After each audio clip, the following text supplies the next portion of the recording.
Balasore ଆରଟି office କୋଉ କାମ ପାଇଁ ଆମେ ଯାଇଥିଲେ ଆଜି? ଜୟ ଜଗନ୍ନାଥ। ତ ଶୀତ ଯେମିତି ପଡୁଛି ଦିଦି ତା ହାତରୁ ଆମକୁ ପରସି ଦେଇଥିଲା ଚାହା।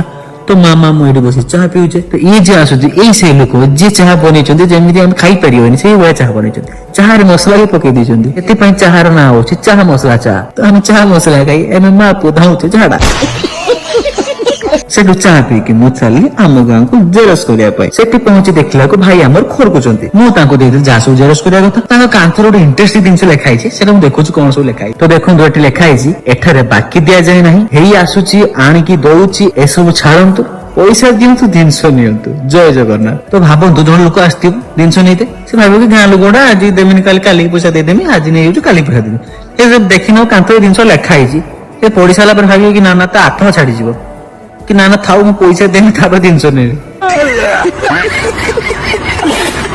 ମାମା ଯାଉଛନ୍ତି କାହିଁକି ନା ଦିଦି ତାର ମେସ ରହିଯିବ, ମାମା ମୋ ସହିତ ପଳେଇ ଆସିବେ। ତ ଦେଖନ୍ତୁ ମୋ ଦିଦି ଏକ ଲୟରେ ଚଲେଇଛି ପୁରା, ମାନେ ଏପଟ ସେପଟ ଅନ୍ୟମାନଙ୍କୁ ଏକ ଲୟ। ତ ସେଠୁ ରେମଣା ଗୁଲେ ମାଛ ଆଡେ ଠିଆ ହେଇକି ଘର ନେଇ ମାଛ ଆସିବ, ସେଠୁ ଦିଦି ବି ନବ ଆମେ ବି ନବା। ସେଠି ପାଣି ଆଖିଆ ଆଉ ଚିଙ୍ଗୁଡି ନେଲେ ନେଇ ନଇକି ଚାଲିଲେ ବାଲେଶ୍ୱର। ତ ଫାଇନାଲି ବାଲେଶ୍ୱର ଆରଟି ଅଫିସ ପହଞ୍ଚି ଯାଇଛି। ତ ଦିଦି ତାର ପଳେଇଲା ତା ମେସକୁ। ତ ମାମା ମୁଁ ଚାଲେ ସେ ନନାଙ୍କ ପାଖକୁ ଯିଏ ଆମର କାଗଜ ପତ୍ର କରୁଛନ୍ତି। ସେଇ ନନା ଇଏ ଆମର ଗାଡି କାଗଜ ପତ୍ର କରୁଛନ୍ତି। ତ ସେଥିପାଇଁ ଆମେ ଗାଡି କାଗଜ ପତ୍ର ପାଇଁ ଆମେ ଆସିଛେ ଏଇଠି ଆରଟି ଅଫିସ। ତ ଫାଇନାଲି ଆରଟି ଅଫିସର କାମ ସରିଯାଇଛି। ତ ଆମେ ମାମା ମୁଁ ଚାଲିଲେ ଘର ଅଭିମୁଖେ। ତ ଭିଡିଓଟି ଭଲ ଲାଗିଥିଲେ ପେଜକୁ ଫଲୋ କରନ୍ତୁ। ରହିଲି, ଜୟ ଶ୍ରୀରାମ।